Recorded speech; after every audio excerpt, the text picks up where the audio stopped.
Snehal art of teaching या चॅनलवरती आपल्या सर्वांचं स्वागत आहे. विद्यार्थी मित्रांनो, आपण टेट परीक्षा ही मागच्या महिन्यात दिलेली आहे आणि अजूनपर्यंत रिझल्ट लागलेला नाही.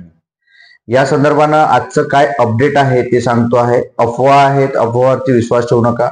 जी बातमी आली आहे, बातमीच्या संबंधानं मी सुद्धा व्हिडिओ बनवलेला होता आणि इतर जे युट्यूबर आहेत ते सुद्धा व्हिडिओ बनवत असतात. वारंवार आपण जे महाराष्ट्र राज्य परिषद पुणे यांना विचारणा करायला विद्यार्थी जात असतात, त्यावरती पण मी बोलणार आहे. आणि गेल्या वर्षीचा जो रिझल्ट आहे, म्हणजे 2022चा जो रिझल्ट आहे, तो 21 दिवस लागलेला होता. त्याही 21 दिवसामध्ये लागलेला होता, त्यावर सुद्धा मी बोलणार आहे विद्यार्थी मित्रांनो. तत्पूर्वी एक विनंती आहे की माझ्या चॅनलला आपण पहिल्यांदा आले असाल तर माझ्या या चॅनलला पहिल्यांदा सबस्क्राईब करा, जेणेकरून येणारे जे काही अपडेट असेल ते अपडेट आपल्या चॅनलवरती मिळत राहील.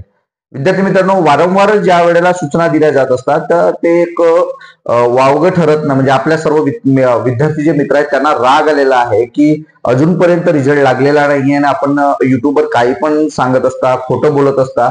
विद्यार्थी मित्रांनो, लक्षात घ्यायचं आहे आपण की जी माहिती आलेली अपडेट घेणं हे आपलं काम असते, अपडेट देणं हे सुद्धा आपलं काम असते. आपल्यालाच माहिती आहे, लक्षात घ्यायचं आहे की प्रभातची बातमी ही मागच्या वीकमध्ये आलेली होती आणि या वीकमध्ये 7 तारखेपर्यंत रिझल्ट लागेल असं सुद्धा त्या ठिकाणी बोललेलं होतं. यात ही जी बातमी आहे, ही बातमी त्या महाराष्ट्र राज्य परिषद पुणे यांना फोन करून किंवा यांना विचारूनच ती बातमी लावलेली असेल. कोणतीही खोटी बातमी त्या ठिकाणी लावलेली नव्हती. परंतु एक वीक गेल्यानंतरही हा रिझल्ट लागलेला नाही, त्याला आपण काहीच करू शकत नाही. ना आपण विद्यार्थी काही करू शकत आणि ना युट्यूबर काही करू शकत. विद्यार्थी मित्रांनो, हे मान्य करावं लागेल, कारण काही ज्या गोष्टी आहेत त्या अपडेट आपण देत असतो, पण आपल्या मनासारख्याच प्रत्येक गोष्टी होतील असं नाही. त्यामुळे आज मी म्हटलेलं आहे की रिझल्ट लागेल. लक्षात घ्यायचं आहे की जेव्हा फर्स्ट वीक मध्ये रिझल्ट लागणार आहे असं त्यांनी म्हटलं की जुलैच्या पहिल्या आठवड्यात अशी बातमी आलेली होती, आपल्या सर्वांना माहिती. मग त्यामध्ये पहिल्या आठवड्यात जर बातमी लागत आहे आणि शेवटचा दिवस येत आहे, रिझल्ट लागत नाही, पण त्याची आशा, इच्छा, आकांक्षा आपल्या सर्व विद्यार्थ्यांच्या लागलेल्या आहे त्याच्या मागे. त्याबद्दल आपण सांगणं हे आमचं काम आहे. आपल्याला विद्यार्थी मित्रांनो ते अपडेट देणं आमचं काम आहे. आपल्याला आवडलं न आवडलं, आपल्याला लक्षात घ्यायचं आहे की प्रत्येक गोष्टी तुमच्या मनासारखी होणार नाही. दुसरा विषय की जो गेल्या वर्षी जो म्हणजे 2022ला जो रिझल्ट लागलेला तो 21 दिवसांमध्ये रिझल्ट लागलेला होता आणि हा जो रिझल्ट आहे, हा रिझल्ट अजून 1 महिना पूर्ण झालेला, आज 1 महिना पूर्ण झालेला आहे, तरी पण रिझल्ट लागलेला नाही. त्याच्या मागची कारणं काय? आता त्याच्या मागची कारणं सुद्धा आपल्याला स्पष्ट माहिती नाही. आपले विद्यार्थी रिप्लाय देत असतात की सर आपल्याला माहिती नाही, सर आपण त्याबद्दल अपडेट घेतलेलं नाहीये. विद्यार्थी मित्रांनो, स्पर्धा परीक्षा करणारे विद्यार्थी, तुमच्यापैकीही काही विद्यार्थी त्या पुण्यामध्ये असेल, सदाशिव पेठेमध्ये अभ्यास करत आहेत, त्यांच्या माध्यमातून विद्यार्थ्यांना जेव्हा विचारणा करायला आपण लागली का, तर कारण 2011-12चा जो काही कल होता, 13 पर्यंतचा जो काही कल होता, ते सर्व विद्यार्थी डीएड झालेले विद्यार्थी आजही स्पर्धा परीक्षा करत आहेत आणि त्यांनी सुद्धा टीईटी, सीटीईटी दिलेली आहेत, जे पास झालेले आहेत आणि टेट सुद्धा दिलेले आहेत. त्यांना त्यांची उत्कटा लागलेली आहे की माझ्या बरोबरचा मित्र लागलेला आहे, तर माझा टीएटचा रिझल्ट कधी येईल आणि मी कधी शिक्षक म्हणून रुजू होईल. कारण आतापर्यंत 2 ते 3 भरत्या झालेल्या आहेत, आपल्याला माहिती आहे 2 भरत्या पूर्ण झालेल्या आहेत. 17ची भरती, आता ही 22ची भरती, आता मुलाखती चालू आहेत आणि आता ही भरती कधी होईल पुन्हा, आणि टेटची परीक्षा झालेली आहे. हे सर्व विद्यार्थी मित्रांनो तुमच्यासाठी आहे आणि याबद्दलची माहिती देण्याचं काम आम्ही करतो आहोत.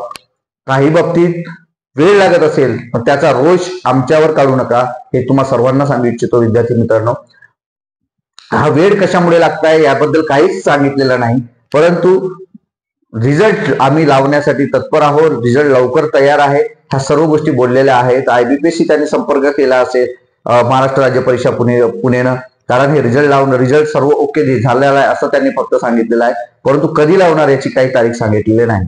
छोटे मोठी माणसं आपण सर्वजण तोच विचार करतो आहे की रिझल्ट कधी लागणार आहे, रिझल्ट कधी लागणार आहे. रिझल्ट आता लक्षात ठेवायचं आहे की ज्या वेळेला रिझल्ट लागेल त्यावेळेला रिझल्ट लागेल, कोणीच तारीख सांगू शकत नाही. त्यामुळे रिझल्ट ज्या वेळेला लागेल त्यावेळेला लागेल. तुम्ही निश्चित करा विद्यार्थी मित्रांनो, जे तुमचे मार्क्स असतील ते मार्क्स त्या ठिकाणी राहील, ते काही वाढणार नाही, ते काही कमी होणार नाही. परंतु विद्यार्थ्यांचे एक अफवा अशा आहेत की एवढा रिझल्ट का लागत आहे, तर पैसे देऊन आयबीपीएस मार्क्स वाढवत आहे असं सुद्धा विद्यार्थी कमेंट करताय. विद्यार्थी मित्रांनो, त्यावर आपल्याला काहीच भाष्य करता येणार नाही, बोलता येणार नाही. ज्या वेळेला आपण स्वतः त्या ठिकाणी, कारण आयबीपीएस आपल्याला, आपण आयबीपीएसला त्या गोष्टी म्हणणं गरजेचे आहेत, कारण आपण सर्वजण त्याच्या मागे, कारण आपण आपला अभ्यास केलेला आहे, आपण रात दिवस जागलेला आहोत, आपण 3-4 महिने चांगला अभ्यास केलेला आहे तेव्हापासून. पण यानुसारच आपल्याला मार्क्स मिळते का, हेही एक महत्वाचं आहे. खरंच अफवा ज्या असतील, मार्क्स वाढत आहे, लाख रुपये देऊन मार्क्स वाढत आहे, हे सुद्धा अफवा आहेत विद्यार्थी मित्रांनो. त्याच्यावरती विश्वास ठेवू नका. ज्या वेळेला रिझल्ट लागेल त्यावेळेला जर तुमचं समाधानकारक पेपर गेलेला आहे आणि मार्क्स जर मिळाले नाही तर आपण नक्की त्या ठिकाणी आपण कारवाई, त्या ठिकाणी तुम्ही कंप्लेंट करू शकता. आणि सर्व मित्र एकत्र आपण तुम्हाला साथ देणार आहोत, आपण सर्वजण साथ देणार आहोत, हे सुद्धा लक्षात घ्यायचं आहे. त्यामुळे या अफवांवरती विश्वास ठेवू नका. रिझल्ट जेव्हा लागेल तेव्हा लागेल विद्यार्थी मित्रांनो. तारीख मी सांगणार नाही, कारण जी बातमी आलेली ती बातमी सुद्धा खोटी ठरलेली आहे. त्यामुळे मीही तारीख सांगणार नाही.